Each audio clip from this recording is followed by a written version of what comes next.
a war of words has erupted after the Congress party has declared that it would skip the inauguration ceremony being planned for the Ayodhya Ram Temple on the 22nd of January. Now, Congress has claimed that it was a political project of the Bharatiya Janata Party and its ideological mentor, Rashtriya Swayamsevak Sangh. This is what they have stated, and I am quoting. Meanwhile, senior party leader Jairam Ramesh has stated that its leaders, party chief Mallikarjun Kharge, his predecessor Sonia Gandhi and the party's Lok Sabha leader Adhir Ranjan Chaudhary, who received the invitation, have declined it.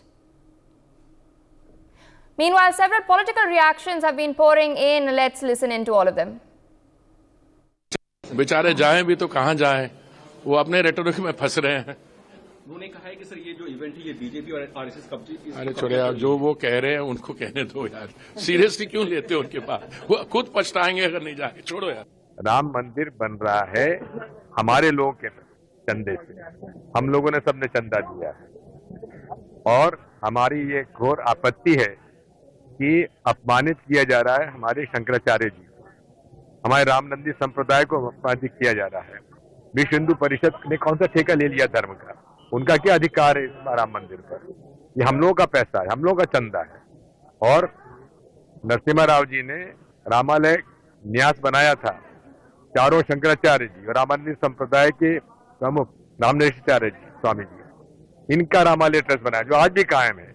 उसको अधिकार क्यों नहीं दिया निर्माण का? नहीं रमा, वो दर्शन करने किसे जाएंगे? ये सत्य नहीं है कि कांग्रेस ने वहां भगवान राम का मंदिर न बने इसके लिए बड़े बड़े वकील खड़े किए। उन्होंने राम जी को काल्पनिक कहा, राम सेतु को नकार दिया। तो आज अगर वो राम जी का मंदिर का दर्शन करने नहीं जाएंगे, इस कार्यक्रम में नहीं उपस्थित होंगे, तो पहले से उनका यही सोच था, आज भी सोच दिखा है और मुझे नहीं लगता उनकी सोच बदलने वाली है। लेकिन देश के लोगों ने यह स्पष्ट संदेश दिया है और जैसे अपने मन में राम जी को बसाए हुए हैं, वैसे ही अब उनके बगल में मोदी जी को भी बसा रहे। देखिए, राम मंदिर और भगवान राम सबके हैं। राम मंदिर को भाजपा का समझ लेना दुर्भाग्यपूर्ण है, राम मंदिर को बीजेपी का मानना दुर्भाग्यपूर्ण है, राम मंदिर को आरएसएस, विश्व हिंदू परिषद, बजरंग दल का मान लेना ये दुर्भाग्यपूर्ण है। मुझे पूरा भरोसा है कि कांग्रेस हिंदू विरोधी पार्टी नहीं है, कांग्रेस राम विरोधी नहीं है। ये कुछ लोग हैं जिन्होंने इस तरह का फैसला कराने में भूमिका अदा की है। My colleague Arzu is joining us on the broadcast. Arzu, what can you tell our viewers about these developments and the reactions that are pouring in? Well, Priya, the politics have intensified over the Ram Temple invitation that the political parties have got. In fact, Congress senior Gujarat leader Arjun Modwadia went public with his criticism of his party's decision to turn down the Ayodhya Ram Temple visit. And the decision was taken yesterday, and now the reactions are coming in on Congress. Indeed, and speaking of reactions, with us on the broadcast is Congress spokesperson Anshu Awasthi. Good morning, sir, and thank you for joining us on NewsX.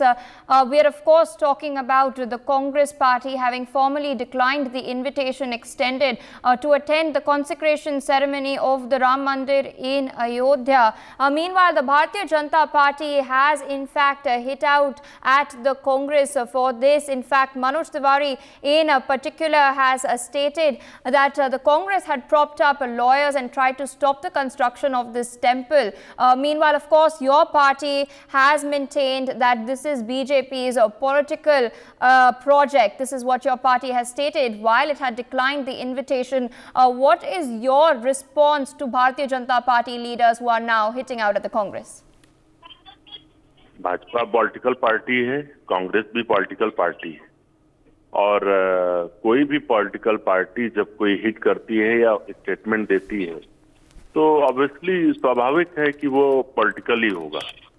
आज BJP Ram मंदिर के inauguration में अगर इतना intervene कर रही है और जो हमारे शास्त्र विधान हैं, जो शास्त्र हैं, जो शंकराचार्य हैं, उन सबने इस बात को कहा है कि मंदिर का इस समय जो प्रतिष्ठा है, प्राण प्रतिष्ठा है, वो शास्त्रों के विधान के अनुसार नहीं हो रहा है।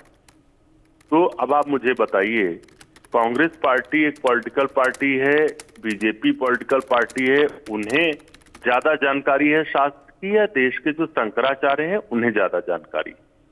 हम तो सनातन धर्म को मानने वाले हैं और सनातन धर्म के जो सबसे श्रेष्ठ संत, परम संत, वो शंकराचार्य हैं। देश की चारों पीठों के शंकराचार्य इस शिलान्यास प्रतिष्ठान में नहीं जा रहे हैं। तो हम अपने संतों का अनुसरण करते हैं, अपने शास्त्रों का अनुसरण करते हैं, हम अपने संतों के पीछे खड़े हैं। कोई भी ये तो अहंकार होगा कि कोई अंगुली पकड़कर राम को मंदिर की तरफ ले जाते हुए दिखाई दे रहा है।